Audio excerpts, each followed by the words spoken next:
Welcome to the Bowlers Union, everyone. We have an amazing guest for you today, Australian legend and World Cup winner, Damien Fleming. Thanks so much for joining us, Damien. Gentlemen, thanks for having me. And to Keith Barker, haven't seen you for 30 years. You're about 8 or 9 at the Enfield Cricket Club. I was the pro, and there's this little kid who probably could have played in the ones at 8 or 9. I'm playing with your brothers, Gary and Andy. But, mate, great to see you. And you're always going to be a professional sportsman. You're either playing with cricket or you had a soccer ball or football kicking around, and you've been a professional in both. And still probably halfway through your career, aren't you? That's ambitious. Not quite, mate. Oh, yeah, it was, it's one of those, I think I put everything into football and cricket, and luckily one of them paid off in the end. But no, it's great to see you and great to have you on. I want to get straight into it, mate. I've got quick fire questions, and just you choose what you prefer. Swing or nip? Got to be swing. Pace or bounce? Bounce.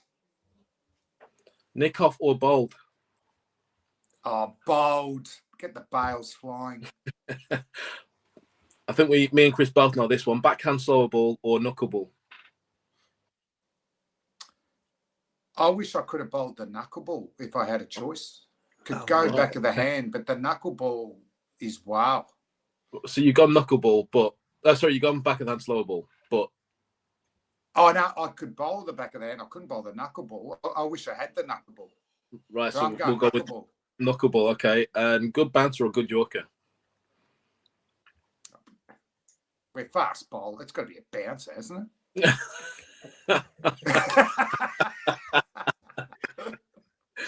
Well, me and Chris have kind of guessed at what we thought you'd go with, and safe to say, I only got 2 out of those right. So what'd you get? I got swing, and I also got no, actually, I only got 1. I got swing and bounce. I watched some YouTube videos of you this morning. You know, a bit of nostalgia, and I sort of 2 out of 5. So not too good, but very keen. Yeah, it's interesting. As I said, I reckon the knuckleball's harder to bowl and harder to pick up. Bouncy Yorker. Well, I mean, you get more wickets with Yorkers, don't you? But, you know, even being fast medium bowler, it's good to be able to bowl a good bouncer, isn't it? Yeah. That's something we try and push on the podcast is use your bouncer. So I just wanted to quickly touch on, obviously you were a professional at my local club for, like you said, 1.5 years, 2 seasons. And I got a little story from my brother, Dean. I know you played with my other brothers, Andrew and Gary, as well. Yeah. But Dean was saying that my brother Dean was at mid-wicket. The captain, Andy, was at mid-off. And you'd told Andy to go to slip and brought Dean from mid-wicket over to mid-off.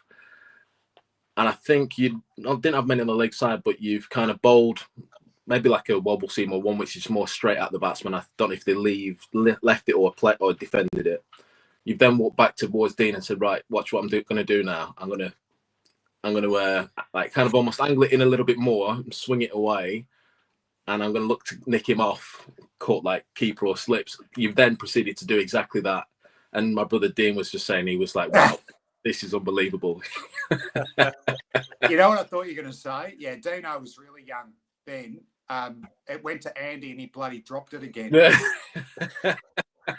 Your brother Andy, hard hands. He was keeping at some stage. We had a different keeper each week, but no, I loved the Lancashire League and loved, even though we weren't strong, you know, I was good friends with Andy and Gary was a great player. You know, if he'd persisted with it, you know, I feel like he would have got to county level. So I batted a lot with Gary. But I just think of the fun and the mates that we made in the Lancashire League. But yeah, back then in the early 90s, even being in Australia, if you weren't going to play county cricket, it was sort of like a bit of a finishing school to play in the Lancashire League. We had great crowds. The year I played, we had some really good West Indian opposition: Roger Harper, Phil Simmons, Keith Arthurton. Then younger guys about my age, you know, Greg Blewett, Michael Bevan, who might have broken a record for the most runs or whatever there. It certainly, you know, was a badge of honour to play in the Lancashire League. And then also, often it was pro versus pro. When I played there, Haslington and Todmorden and all that had very good amateurs. But besides that, it was, you know, you had to, you know, out-bowl and out-bat the pro. And then get down to Aki on Sunday night. Sunday nights used to go off in Accrington. And it's been one of the major disappointments going back there, and it's been virtually dead on Sunday nights. And we used to go to the Crown, you know, with the Aki Stanley. Well, this is how bad Accrington Stanley were going. There was a milk ad, and the kid dropped his milk. And instead of crying over spilt milk, someone said it could be worse. You could be an Accrington Stanley fan, because they were just out. They were in Wrexham territory.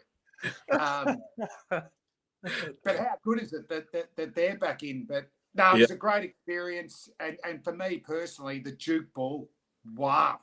You know, going from Kookaburra, and I was a swing bowler, the ball swung for the whole 45 overs.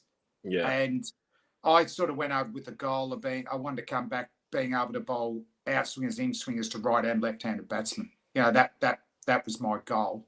And obviously bat up a bit and get some runs. So, and then funny enough, you know, less than 6 months later, myself and Michael Bevan were playing for Australia. And the Lancashire did harden us up and upskill us to accelerate into that Aussie team.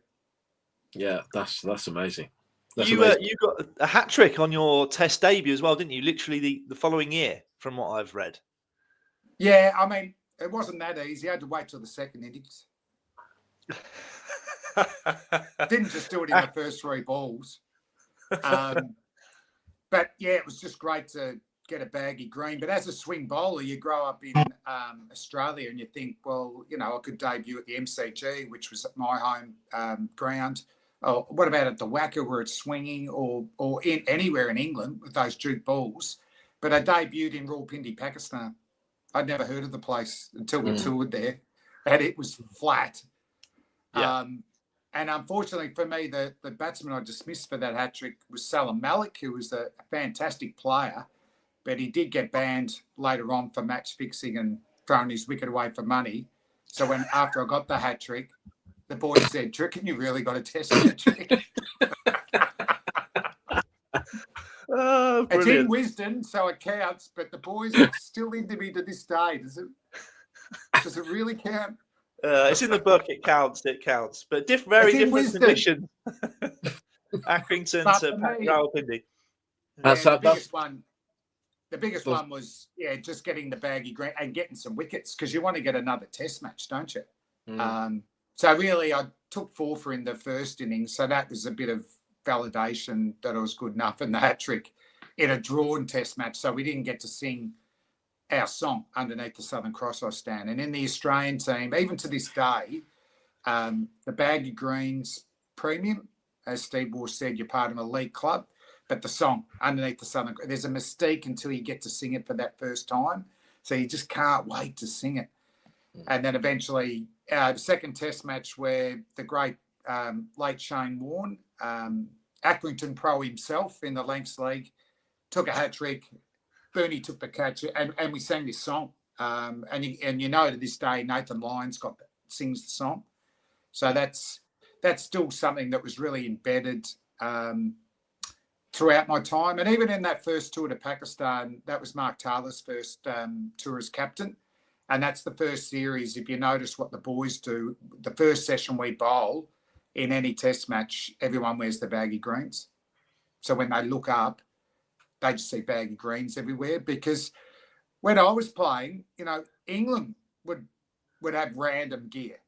You know, some would wear their county helmets, county caps, or an England cap, and they trained in different uniforms. You know, Pakistan, you know, were equally random. I remember Tim May said the previous tour, Javed Miende got 100 wearing an I Love New York cap in a Test match.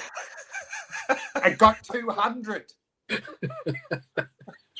So we were probably the first team to get really regimented, as we see to this day. Oh, that's brilliant. That's brilliant. There's the Lancashire. It's good to know the Lancashire League kind of prepped you to get ready for the big things to come. I remember playing. It's been a few years, obviously after you'd gone. I think it was either Brad Hogg or Brad Hodge playing for Rottenstall. Yeah, Hodge. Chris, I'm 14 years old and I could bat a little bit, and I'm batting, and they've got I think it was called Roscoe. He was an old league legend, just loopy left arm tweaker. Against him. Yeah, and he's bowling at me. It's just, for me, it's like, this is brilliant. He just lobs it up. I'm just teeing off.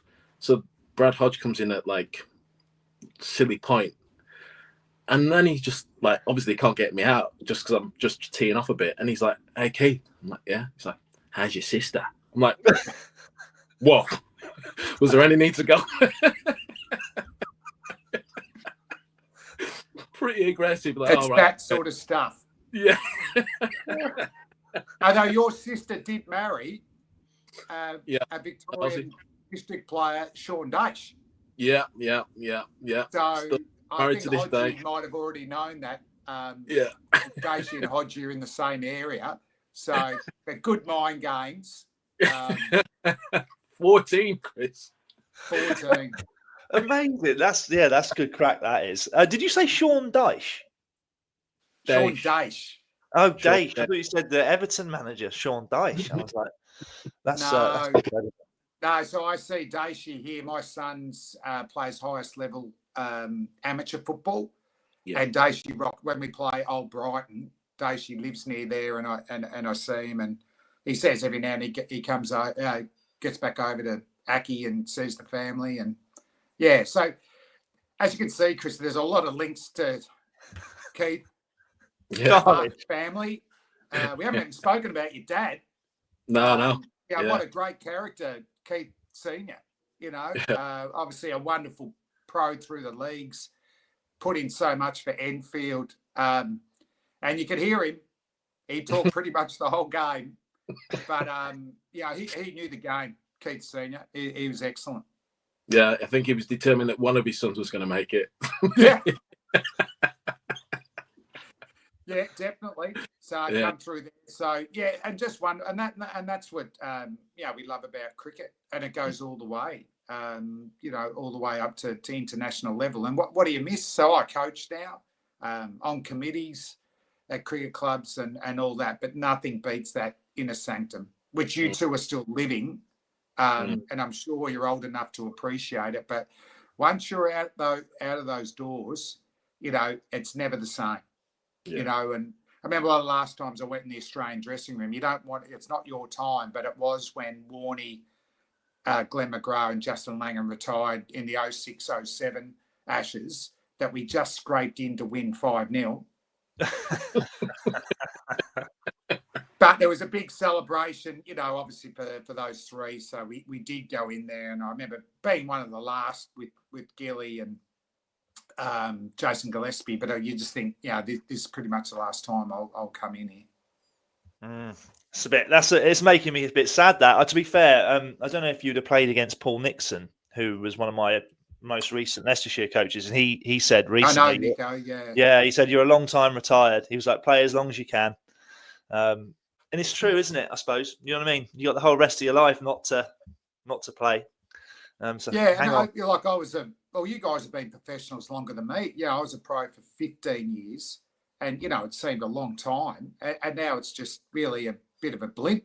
Been out of the game longer, so and I had body issues. I had a third shoulder reconstruction, maybe 32, and then it was that balance of going, do I go through it, 6 months recovery, 8 months recovery, and the ops would have got better, but the first one I did in the West Indies in Trinidad, shoulder fell out. I didn't feel comfortable for another 18 months, to be honest, particularly bowling. It fell out when I was bowling a Yorker to Carl Hooper.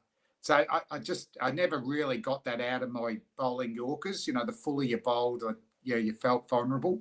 And And then I had another year on contract, but Troy Cooley went to England as the fast bowling coach. So the Cricket Academy needed a fast bowling coach, and I applied and got the job, but wanted to keep playing, but they said you couldn't do both. But that helped me divorce from the game, though, is going into coaching. If you go cold turkey, that would have been really hard, because then you're dealing with the next generation. I was doing a bit of commentary, so you're seeing your teammates and all that sort of stuff. But even that, boys, keep playing. We'll try. Yeah, we'll try. So, I mean, there's a lot to unpick there. I've got loads of questions. Firstly, I suppose, growing up as a swing bowler in Australia, and I know you alluded to it earlier, that when you came over to the UK, you got to use the Duke, and it was amazing. But what is it like being a swing bowler in Australia? Because like you're one of a few that bowled the way you did and played internationally for Aussie. Yeah, there's nothing wrong unless you're an absolute star. I encourage all cricketers that you coach, and speak a little bit at businesses, at conferences as well. Is you got to find a niche for yourself. What's your niche? What's your difference?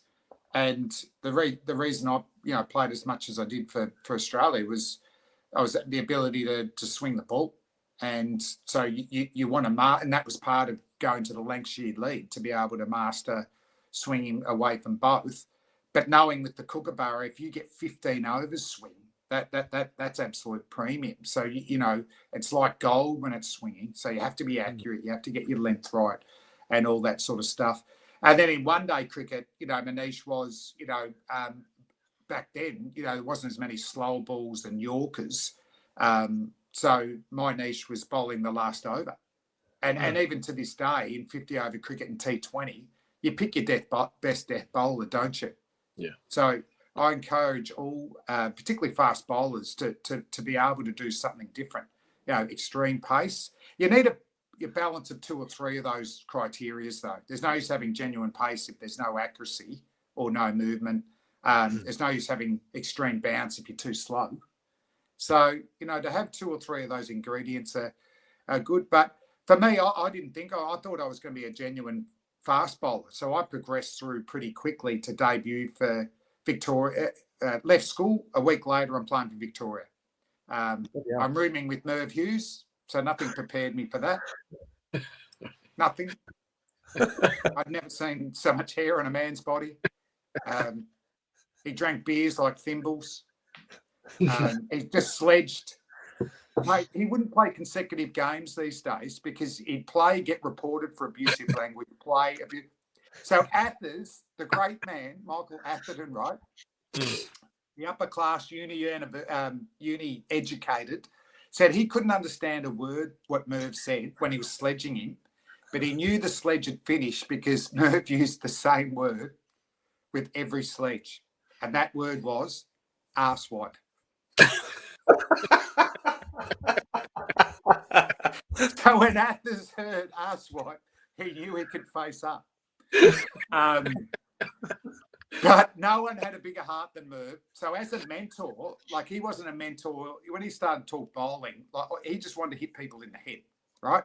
80% of his deliveries were bounces, right? But the mental toughness, wow, no one tried harder. No one had a bigger heart there. So he was a really good mentor that way. But my first coach was Ian Redpath, the late, he only passed away a couple of months ago, Redders, and he played for my club, South Melbourne, who Mark Butcher played for, the Butch man. Okay, yeah. Butch come over as this genuine all-rounder, grabbed the new ball with myself. We all hopped into slip, and he had a run-up like Malcolm Marshall, the big Butch man. And we're going, shit, this is going to be quick, and he's very athletic. He released the ball, and it almost hit him in the head on the follow-through. It was that slow, right? So we just thought maybe it didn't come out right, and no, that was pretty much Butch's pace.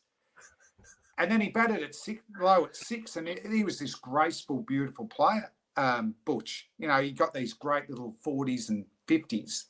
And then 3 years later, I'm bowling to him in a test match, and he's opening the batting. But so it's South Melbourne, and we've got the Redpath lunch on Friday, which I MC.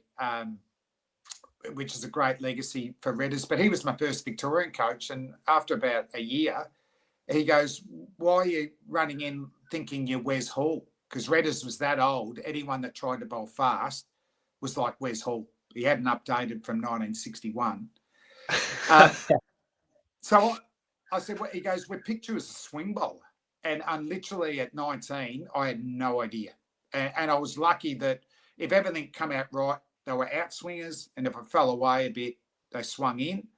I had no idea how to control it. So it took me at least a couple of years to really understand, how to have my out swinger regularly and then set up my in swinger.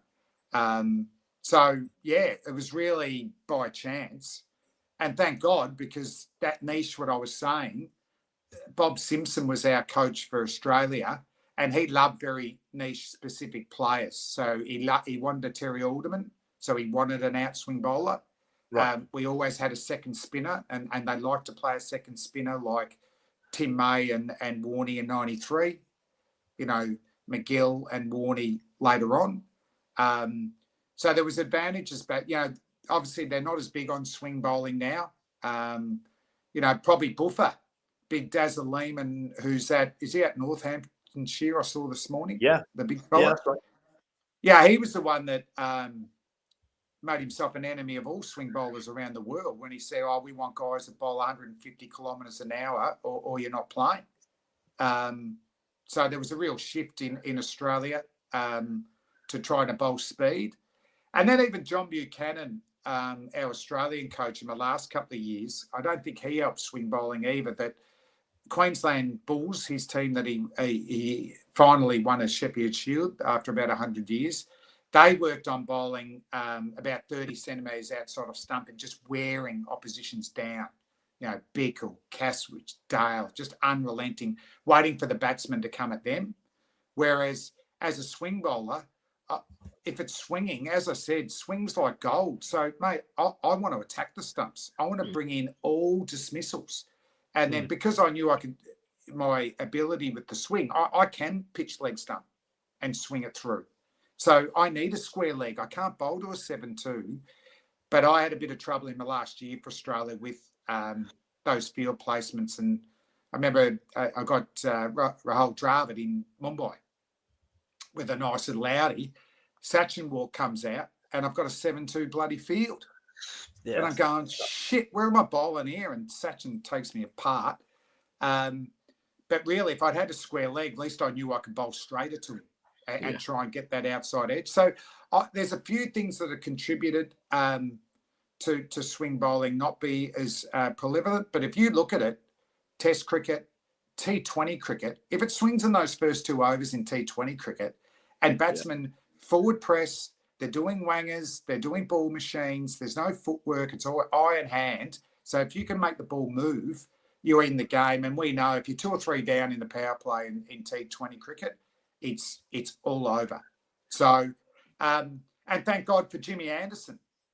Anderson is the bowler, I wish I could have been. His ability to longevity to play that long, swing the ball both ways from a right and left-hand batsman. He showed that you don't need to be express pace, although he was very quick when he was young, that you can still get wickets. Philander from South Africa is probably more a seamer.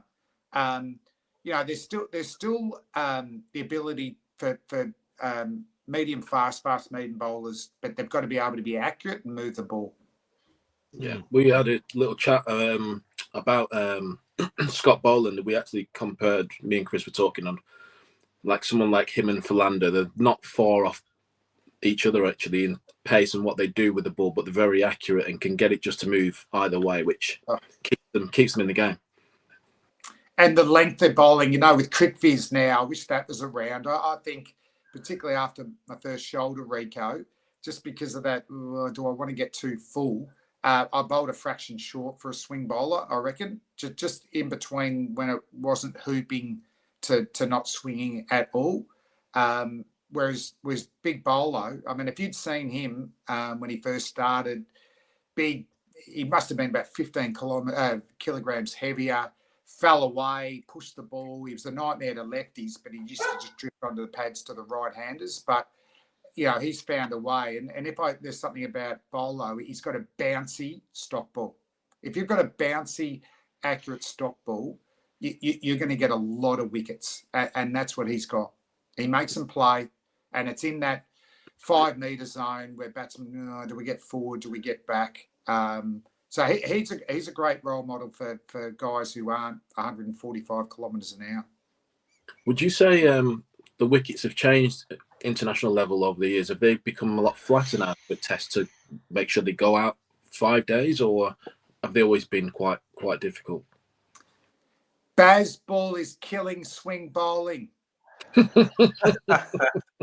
because it's run by bloody batsmen, and they need 50 over type wickets. That last Ashes series, I was lucky enough to commentate over there. Great series. But where were the traditional English wickets? You know, swinging and seaming, and wasn't until you bloody got that replacement ball that the ball was swinging on that last day of the last test. So that was a good year. That was a good Duke year, whatever ball that one was. But Australia's changed though. We had a bad 4 or 5 years where the batting averages just went off the charts. But because we've got more drop-ins now because of the Aussie rules football, Adelaide was a batting track that used to spin and go reverse, whereas now it's a swinging, seaming, spinning pitch that batsmen have really got to bat well, and the bounce is consistent though, and the pace is consistent. So if you bowl badly, you'll go there. And the MCG, I think when Cookie got that 243, they decided, we've got to do something with that. So really, there's no flat pitches in Australia now. So in Australia, it's certainly conducive, and I think the England swingers and seamers are going to enjoy that next summer. Yeah, Atkinson and those type of bowlers. Even Wokesy, who I love as a cricketer, but's battled in Australian conditions. In the wickets that we've had the last 2 or 3 years, I think he can be a handful. We were going to ask you about what you thought of England's. I'm saying England's chances because obviously you're Australian, and but the way England are playing and the bowlers they picked recently, do you think they've got perhaps their best shot in recent history in Oz? Well, it couldn't be worse. To be fair, yeah, it is. It's, by that rationale, they definitely have more of a chance, don't they? It's going to be fascinating because even this summer, right, wickets doing a heap. It was funny enough, the unorthodox batsman that scored runs, like Travis Head. Well, Ben Stokes has admitted Bazball's based on Travis Head in that last Ashes series. Yeah, why can't we bat like that, or why can't we all bat like that? And Travis has been able to continue it on. He's not a run-making machine, Travis Head. He's not going to average 50, but his ratio of man of the match awards per test match is the greatest from any Australian. So, yes, he has his failures, but he wins your 1 or 2 test matches a series. Jaswal, that talented Indian opening batsman, another guy who takes it on. Rishabh Pant. Reddy, who's a little bit more orthodox. He might be a handy cricketer in England this summer. I think he's medium paces. If the pitch has got a little bit, it'll be handy. But he's orthodox, but still with a little bit of T20. Then we had Constas go nuts on his debut, where he's ramping everyone there. And it sort of helped Usman Khawaja at the other end. So we had 3 orthodox batsmen at the top. Usman, he's not totally orthodox, but, waits for the bad ball, McSweeney and Marnus. And the problem was our scoreboard was going nowhere. So it's changed my mind a bit that Bazball could actually work over here, because it was the Bazball type of batting that worked in Australia last summer. And certainly your bowl, if you're able to rotate Archer and Wood, and then have those handy fast mediums around that, potentially Stokes to bowl as well, that's a bloody good lineup. And that express bowler is very important. Wood was excellent out here last time, but even if Archer could play 2 Test matches, no, this is going to be a fascinating Ashes series. Yeah, I think that people are excited about it over here already. I think there's a lot of people a little bit frustrated with the philosophy generally, because it's quite random and a bit hit or miss. Do you know what I mean? It seems when the ball does more, whether it's spin or movement in the air off the pitch, the batting ends up under par. Whereas when it's super flat, it tends to go pretty well. But they use the short ball a lot. I don't know if you've seen much of that. They go to the short ball very quickly, which will be interesting if they keep adopting that. Well, if the pitches are flat, that's the go-to. But we saw that in the last Ashes series. At Lords, Australia had only they tried everything, and Nathan Lyon was injured. So we learned in that series how big a loss he is. Murphy's emerging, Kuhneman's good, but Lyon's a star. And that's where, England are weak. I can't see their spinners doing very well in Australian conditions. But at Lords, England were on top, so we just started to bowl bounces, and England kept hooking them and getting out. And I remember on radio, just giving the England batting a spray. Like, my God, if you duck them, that was their last plan they had, the Australians. Eventually they'll pitch up. Next day, England get into the same position, so they start bowling bounces, and the Australians get out hooking. So both teams, for me, weren't strategic in the way that they went about that. Eventually, you've got to bowl full. You've only got a couple of bounces that you can bowl per over, or perfect your pull and a hook shot, which is exciting shots to see. But if the pitches are the same as this summer, England won't have to revert to that as much, because the ball will move pretty much for the whole time. Well, that's the thing with batters, mate. Obviously, we're a bowling podcast, so we're very much against batters. But they're a different breed, batters. They're in their own heads a lot, so they can Agree. Agree. Well, that's one thing I wanted to say too. Probably the biggest league. You've got the podcast here, but we had the fast bowling cartel in our time. We didn't have a bowling coach, but McGrath's the president, Glenn McGrath, and Michael Kasrich is the treasurer, and I'm on the social committee. Jason Gillespie is on the social committee, Bickle, Lee, all the crew there. But it was 0-1 Ashes that we come up with, if you get a fifer, let's raise the ball. Okay? And because the bloody selfish batsman, get to 50, get to 100, get to 150, all that. So we put it into a team meeting, and it got up. And I actually raised it for the first time at Somerset, and it was a bit of a buzz, like for county games, for touring teams, you get a bit of a crowd.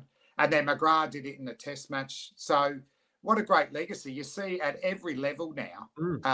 Have you boys been doing it at county level? Oh, yeah, definitely. Yeah. How good a feeling is it? But for 150 years, the batsmen, because we're second-class citizens, didn't let us acknowledge a fifer. Didn't they? Very true. Very true. And just to finish that one, though, because I'd had a win with this, or we had a win with this, the next team meeting I go, okay, I've got another thing. I reckon if you bat 9, 10 or 11 and you get 25, you should be able to raise your bat.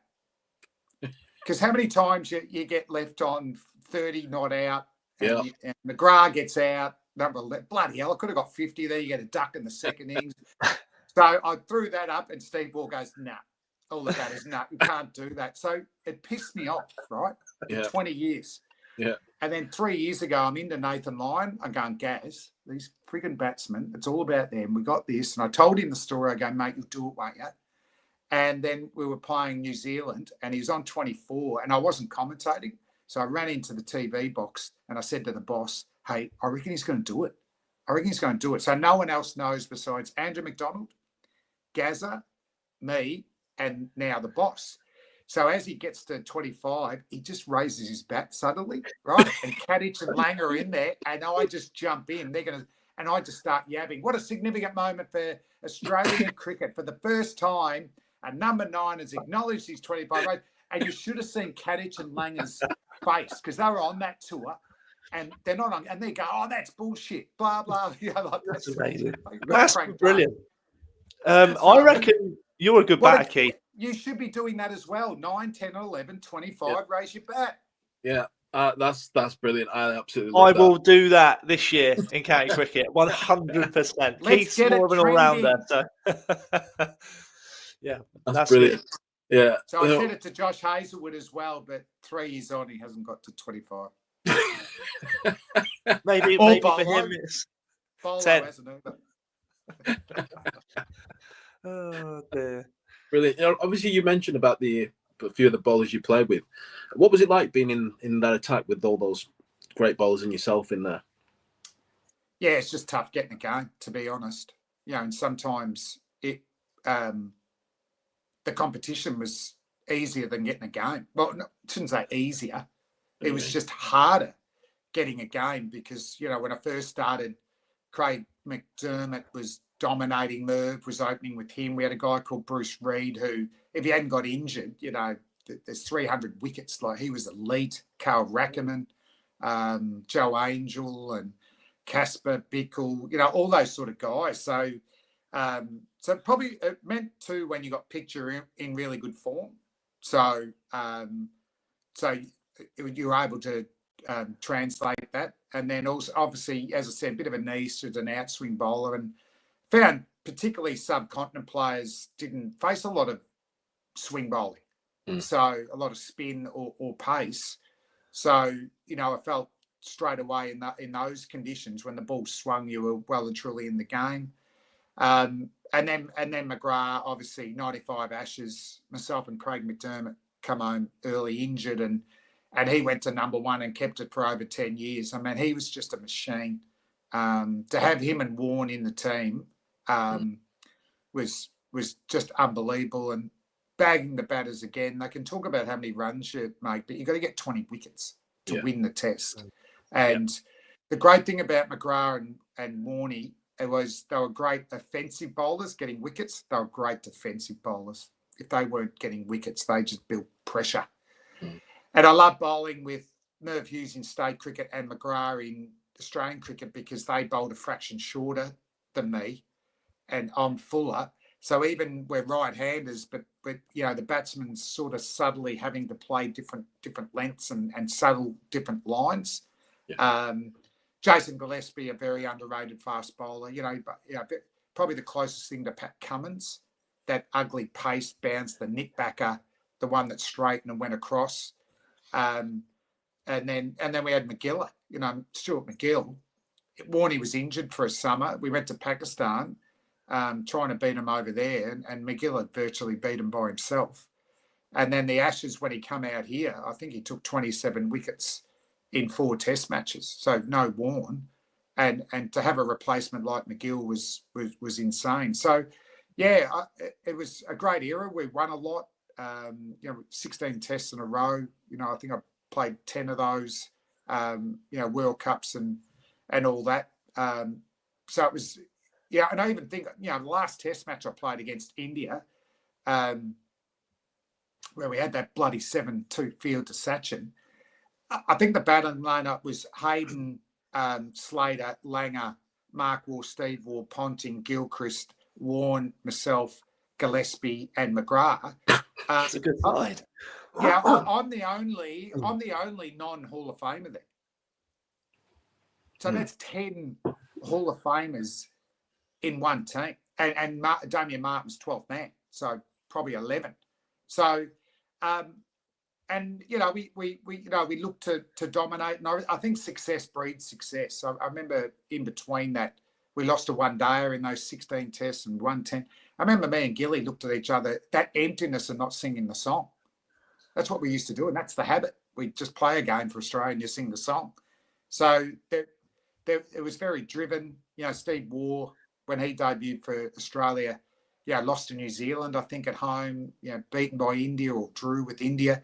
So he was important for that team. He was always driving us. We've got to be ruthless. We've got to, get on them and all that sort of stuff. And in the end, I think we just did the basics with a bit of flair longer than the other team. So a lot of those test match wins, they weren't over in 3 days. At the end of day 3, I'll wear ahead slightly.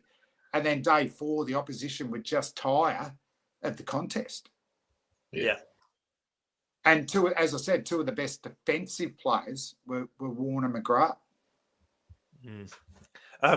If we were to put you on the spot now and ask you to pick your all-time Australian bowling attack, what would that look like? I'm assuming McGrath and Warren would be in it. Yeah. Who else gets it? With this, we want to try and keep it because we've got this little thing going on over the next few months. It's got to be from like kind of mid-80s onwards, basically. So I missed Dennis Lilly, my idol. Yeah, so that makes it easy. It's Lilly, McGrath, Cummins, Warren. You chuck Lilly out, then it gets interesting. So McGrath and Cummins and Warren are in. That third member, like, Mitchell Starc, do you go the left-handed option? But is he a better left-hander than Mitchell Johnson? Well, this is also part of it. This is like, imagine they're at the peak as well. They're at the peak, and potentially in Australia. It's just who you're going to carry around with you wherever you go. Yeah, could be Australia, could be anywhere, India. So Stark's subcontinent figures are insane. Did it again in Sri Lanka. Love Hazelwood. Love McDermott. What about Ryan Harris? I love him. I loved him so much. What a bowler. My God. I loved his. He's actually probably one of my favourites to watch. His bowling action was beautiful. So you're fast bowlers, and we're intrigued, and no doubt you'll go into coaching. The thing that intrigues me is everyone wants to get quicker, and it's hard, isn't it? Get off the back leg a bit more and drive through, or get a bit fitter, or a lot of it's about syncing body movements towards the target. Jason Gillespie and Ryan Harris started as medium pacers, and I'm best mates with Diz, and I'm good mates with Rhino. And I say, what did you do? You're bowling coaches. What's the magic formula? And they can't verbalise it. Besides, they felt like they ran in a bit quicker. Run-up speed was quicker. Besides that, they didn't change in it. But they must have, because, they were 140 bowlers. So, yeah, it's intriguing there. But Rhino misses out just because of longevity. Nothing wrong with him. But so taking all that in everywhere, I'm going to go Mitchell Starc.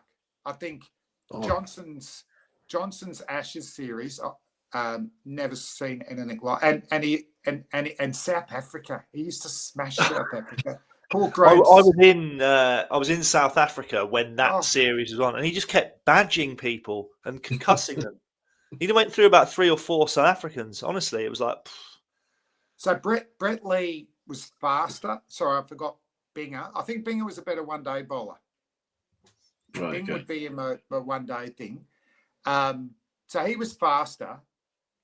But Mitchell Johnson's the most hostile fast bowler this country's produced in my time. That you talk to the English boys, Swanee and KP, and in that series, they just, and it hit him because he was, so off and on. And I remember commentating that first spell. He bowled at the wrong end at the Gabba, and it just looked like the old Mitchell Johnson that couldn't control it. Goes to the members end, and then bang, and then the crowd just went nuts. And then Adelaide, when Broady took his time to take centre and take guard and all that, it was just building, and then he gets bowled around his legs. It was like the Colosseum, but it was scary. So, Johnson's the hostile. But if we're taking for on a tour, it doesn't matter where we go. I think Mitchell Starc's the better all-round bowler. Wow. It sounds spot on, to be honest. So we did toy with it, and we debated the Johnson v Starc thing. But your argument about Asia is a good one. To be honest, phenomenal. Starc did it again. Like, if Gould's pitch wasn't as slow in the first innings in the second test. They didn't know which way it was going. They were just, their feet weren't inspiring. If it was a bit quicker, I reckon he would have taken 7 for 8 for there, and then spinners took over in the second innings. It's been a graveyard for so many fast bowlers, but he's so unique. And I mean, Akram started it, that ability to come over and around the wicket, and Akram's nightmare. He come around the wicket and run behind the umpire. Where'd he go? And then he just jump out and bowl 150-kilometre in-swing Yorker that's angling at leg stump, and then your off stump flew out. Like, thanks. Wasted on me. Yeah, you're my favourite bowler. Why are you doing this to me? Is he your favourite, or was he your favourite? Oh, my time. Yeah, I mentioned James Anderson. He's the bowler I'd like to have been. But my ultimate bowler, who I'd want to be, was Akram, because what ball couldn't he bowl? Yeah. Name a ball. And he's so frantic in his run up, but it was so short. Then he's on you, and his arms are a blur, and his bouncer, his stock ball would skid. So I better get forward. Not that I really want to get forward, but I better get forward. And then the bouncer would be up near your nose, which is a fair target for me, to be fair. And then I remember just his skill, a one-day game at the G, and we're facing Shoaib at one end at the death, and Wasm. And Shoaib's probably the quickest bowler I faced, and then chuck in reverse swing. What a nightmare. But at the end, I'm just going, no backlift. I'm just going to try and get bat on ball, because even inside edges, they'll fly for 4, And Shoaib just bowled 160-kilometre in-swingers. But, I just hit the edge of my bat and we'd get 2 and all that sort of stuff. But with Wazzy, right, you play for the in-swinger to chip through the leg side and be the away swinger. You miss it by a metre. Then you give yourself room to hit through the offside and it'd be the in-swinger and it just miss. Yeah, they're just laughing at you. Just laughing. Can you imagine now, if he'd have played in the era we're in terms of T20, how much money or how in demand Wasim Akram would have been? Because he whacked it as well, didn't he, with a bat? He'd be like your first pick anywhere, wouldn't he? Oh, well, he could open. If you look at Narayan, what Narayan, the West Indians done, Akram could open as well. Of the players of my time, I'd say he'd be the Steve Austin. He's a $6 million man, Wasim Akram. So yeah, you do wonder how these guys who would thrive a bit more in T20 cricket and other great players that might have just struggled a little bit. But T20 cricket's such a great thing to commentate, because for the spectators, I don't think they understand the mental pressure that goes on. The good teams, it's almost set plays every ball, isn't it? Yeah, it's quite patterns and formulas you see play out a lot, don't you? And there's a human side where, I'm nerves and I'm holding the ball too hard, and that wide Yorker's not going to come out, or that slower ball's stuck in my hand and it's going to go. So, I have a lot of respect for the T20 bowlers. I couldn't imagine going for 20 in my first 4 balls. There's 6 to win, and really, I've just got to win the next ball, though. So I can go for 20 in the over, but win the game for my team. And that was my philosophy bowling wise too. I got into trouble when I was trying to get wickets and trying too hard, and then getting negative. And when am I going to? I had a nice little phase, in the second half of your career where I just tried to win the ball, and even an outside edge that went for 4, that's a win. A block, play and miss, a leave. So that was how I created positive momentum going my way. So once I had 9 wins, how do you reckon my confidence was going? Yeah. That's the great. I mean, so that's what I encourage for young bowlers. Well, sorry, state level bowlers that who are anxious and they haven't got a wicket for a few games and all that. Just win the next ball, but count them. Build momentum your way. Love that. Love that. That's great advice. No doubt we'll clip that one up, I reckon. Yeah. Social media, that's gold dust, but it's so true. But often people overcomplicate stuff, but that's spot on. Going back to this current crop of Aussie bowlers, and their longevity has been amazing, and you've referred to that with Stark and stuff. But how much longer will they stay as a group, do you think? And what's the depth like in Australia at the minute that you see?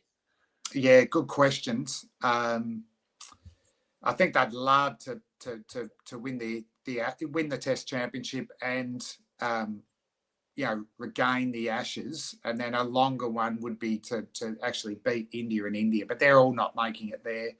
And I think Cummins has to play because he's captain, but Boland's gone into that top three now in Australia. So Boland, Hazelwood, and Stark. So someone's going to be really unlucky. Big Josh is the tough one. His body's just started to let him down a little bit. Possibly he needs to make a call that maybe I want to focus on red ball cricket, so I'll play less white ball cricket, or vice versa. That's the great thing. Years ago when you retired, you're all over, whereas you can actually retire from formats all the way down now, can't you? I think we'll see some changes there. And no one's kicking him out. No one's unlucky to get a game. And the worry is Boland's the oldest of those four. Is he? I'd say yes. Right, I didn't realise. And Cummins is the youngest, so I can see Cummo playing for a couple of more years, and potentially, I haven't heard it. I haven't spoken to Pat about it. Potentially, giving up the captaincy and still play. Right. Sure. So less pressure on him and just get wickets. So we've got, a smallish, quick called Jai Richardson, who's got wickets at Test level before, but, he's been so injury prone. So injury prone that he's the last guy I actually presented the cap to, that tradition. Mm-hmm. So they reckon that I've passed on the injury proneness. So I've been banned. I've been banned from giving baggy greens out. And we've got an exciting one called Spencer Johnson, who you'll see in the Champions Trophy. Effortless. He's played over in England. Lovely bowler. Looks like he's not trying. And 145, good bloke. Swings the ball, but they just don't have Sheffield Shield numbers behind him. He got 40 overs in and then had a toe issue. So, as you would have heard, like we have summers where you play 5 tests in 6 weeks. If you're not match hardened over years of that, you just can't do it. You would have experienced when you're young and you start playing back-to-back county games. Yeah. Wow, league cricket doesn't prepare you for that. No. So we might need some A tours to find out which guys can actually play red ball cricket and play a lot of red. I like Xavier Bartlett, who I don't know why he's not in the Champions Trophy. Big, tall, over the top outswing bowler. He's good. Lance Morris, the wild thing, got a bit. Yeah, he's sharp, isn't he? He's playing more Shield cricket. He's getting numbers up, and then we had quite a good under-19 team. That was only 12 months ago, but Constas was in that. There's a guy called Dixon playing for Victoria, but I think all 4 of the Quicks have played some state cricket this year. Beardman looks like he bowls around 145. So we don't really have any bankers in that 23 to 27 years of age. And we've got this crew who are 19 and 20 who are promising, but, they're a long way off. So, we'd be in a bit of trouble if 2 of them got injured of the big 4. Yeah. What's Fergus O'Neill like at Victoria? Because he's playing for Nottinghamshire this year. Is he a nice bowler? Yeah, he should do really well in English conditions. So he's back to that mid 120s, tall, very accurate, and just constantly moves the ball, and a really fierce competitor. Good competitor. So they've been playing him at Australia A level. He's got a bowling average of 20. He's been watching a lot of Philander's bowling. Because even talking to Ponting, I go, well, what's the story with Philander? What was it like? And it was also almost like the lack of bounce, pace, benefited him. That you've got into position too quick as a batter, and it wasn't quite there. And then when you went to hit it, it just always seemed to move or bounce a bit more than you expected. So, that's a little niche that you don't always think about, isn't it? That you're actually not coming onto the bat enough. Yeah.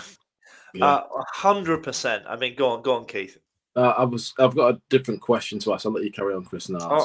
You hear that a lot, where coaches, they really try and push pace, but actually, if you push pace and you're still in that, let's say county cricket, I'm talking here, but if you're still sort of 78 to 83, you are almost better off being below it, like you've just said, and being that guy that it's just a bit different. And pace doesn't always help. Do you know what I mean? In terms of making a better bowler.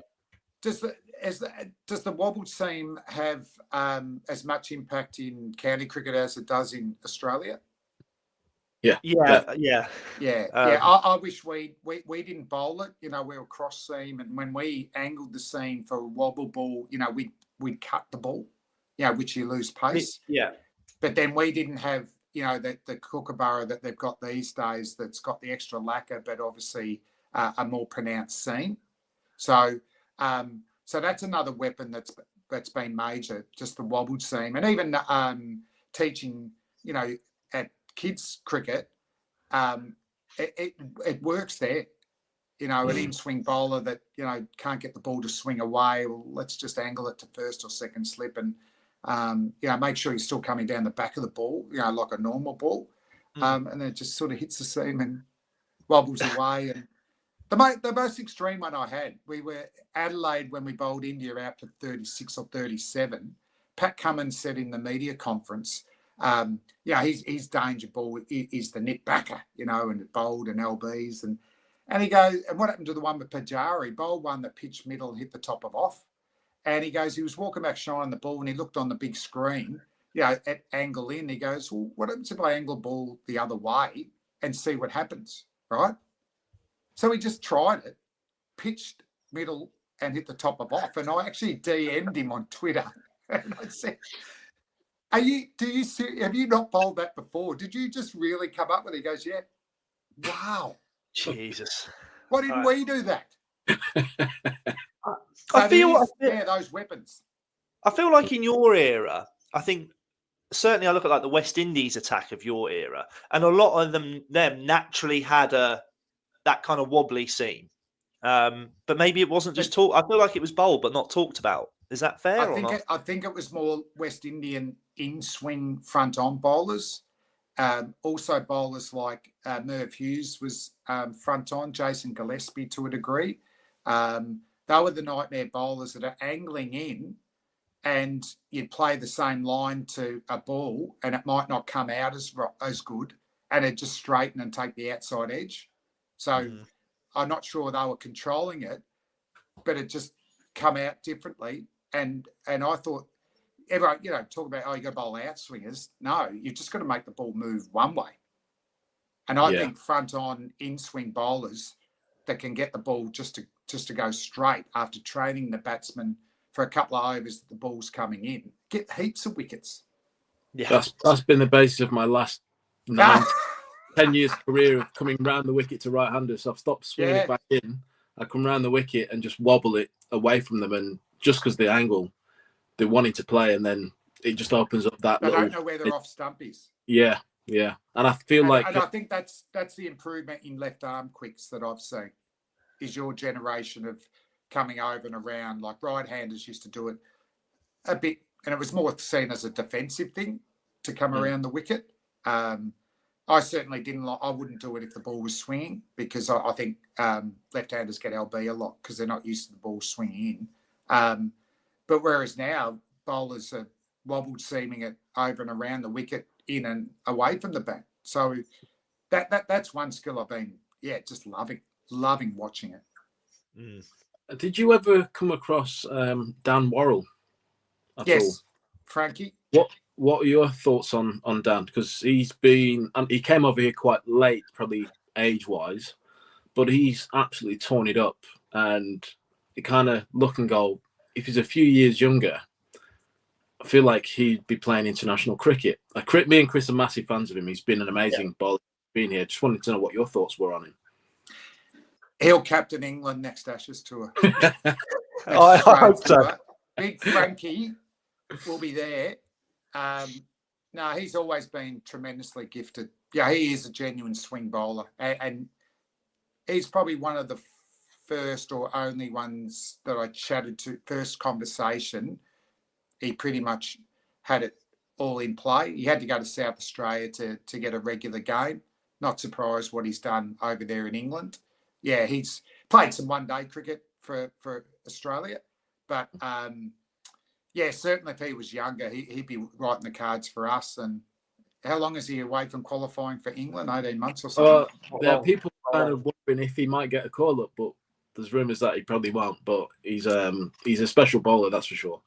Yeah, and I suppose, county cricket, it's been a bit tougher to get over there as overseas now, and that's a shame because, it educates and upskills the Australian players, but then it does also expose the English players to those Australian players as well. So when they face them in a test match or a one-dayer, it's not a surprise they've already done that. There's no doubt the IPL has helped young Indian players, not only technically and physically, but mentally. Yeah, I think years ago when we were bowling in Australia to younger or unestablished Indian batsmen, I think there was a bit of an awe about playing us. But now they're facing Cummins, Stark, Hazelwood and co, Cam Green in the IPL.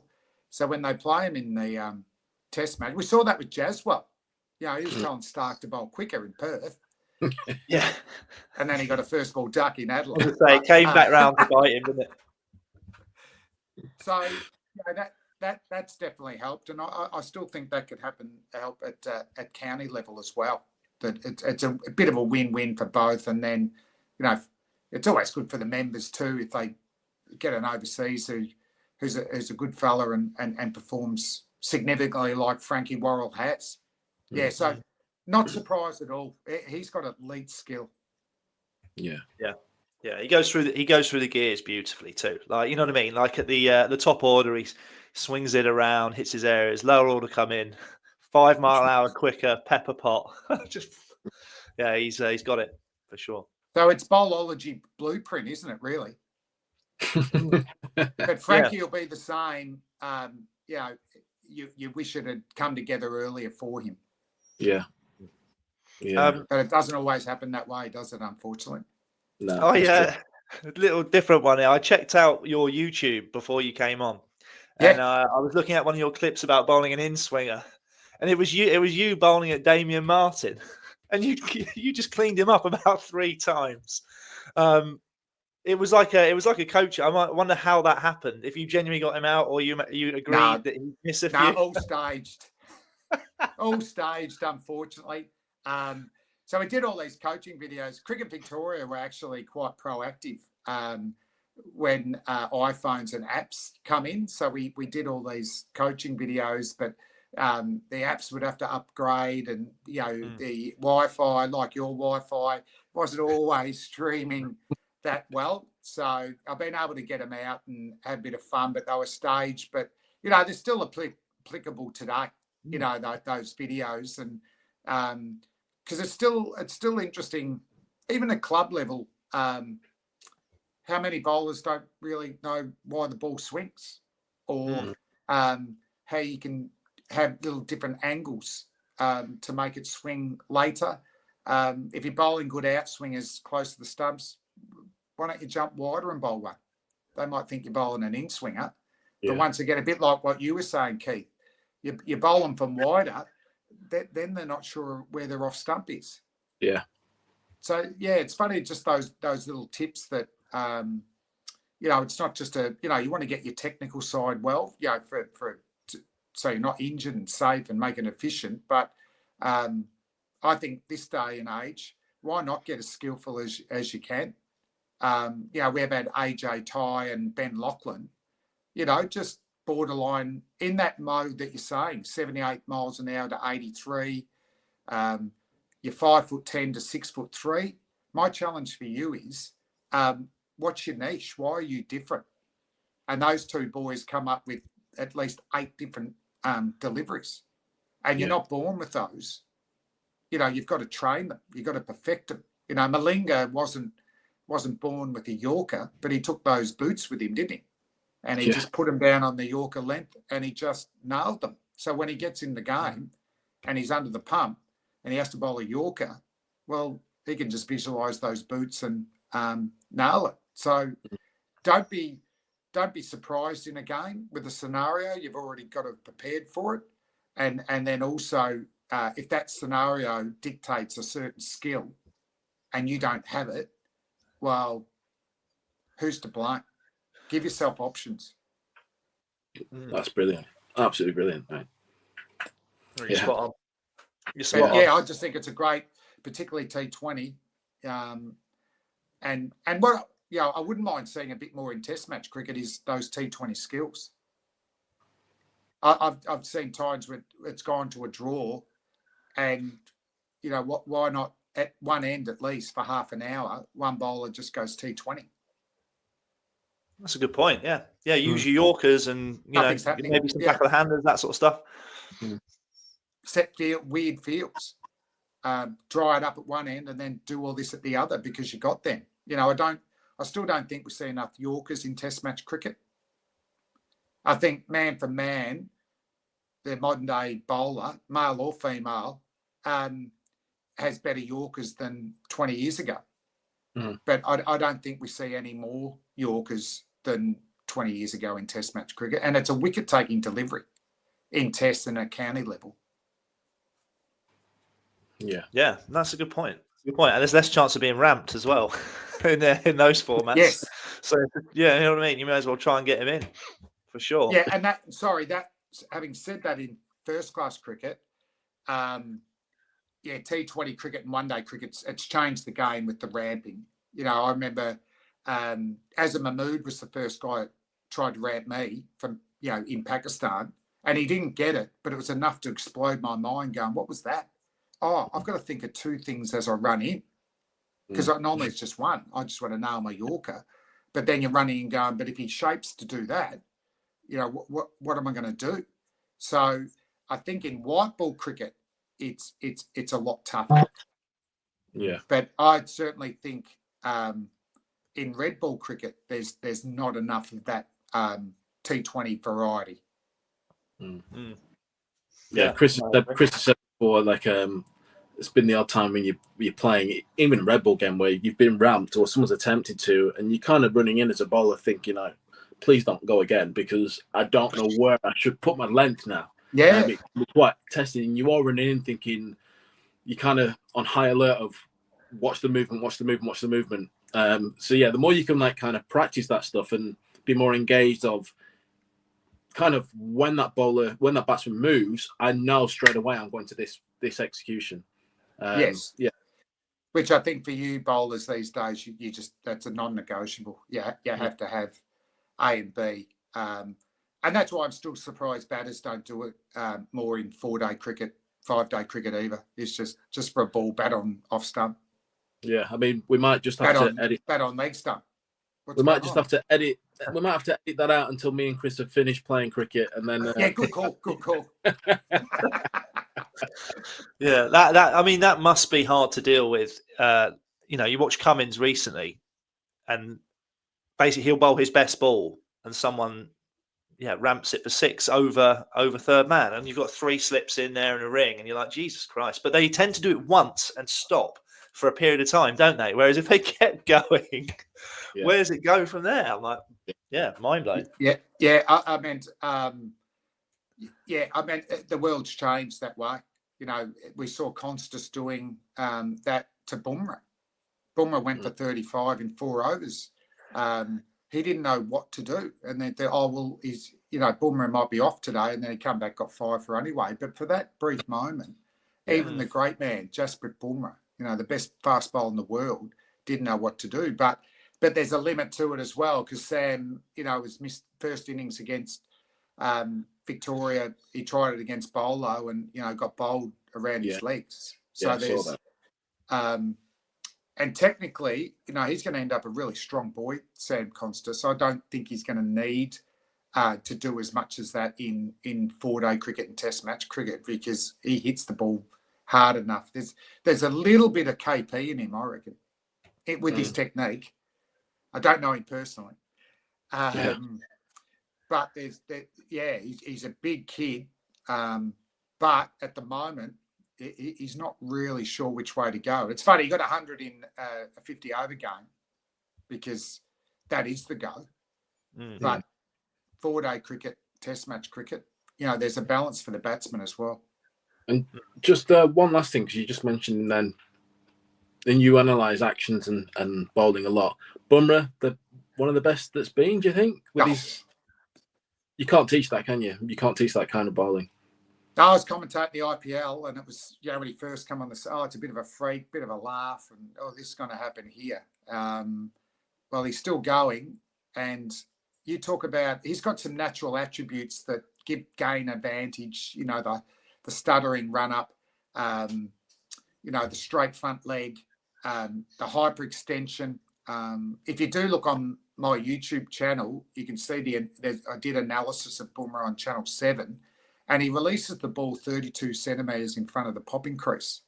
So the pitch is 32 centimetres shorter when he bowls. Cummins is 20. The average is about 6 or 7. So how we talk about heavy ball, maybe that's what happens. Guys who bowl with a heavy ball release the ball in front of the popping crease like that. But if the hyperextension too, he goes below zero. But he hasn't just rested on his natural attributes. That'd be enough, because he's quick enough and bouncy enough, unique enough. He's got he bowls an outswinger, he bowls an in-swinger, he bowls an excellent bouncer. He's got a great Yorker, and he's got the curveball. Yeah. So he's got options coming out anywhere. So on that channel, I also did my top 10 touring fast bowlers to Australia, and I did it on stats since 1979. And without giving away too much, he's number one. Wow.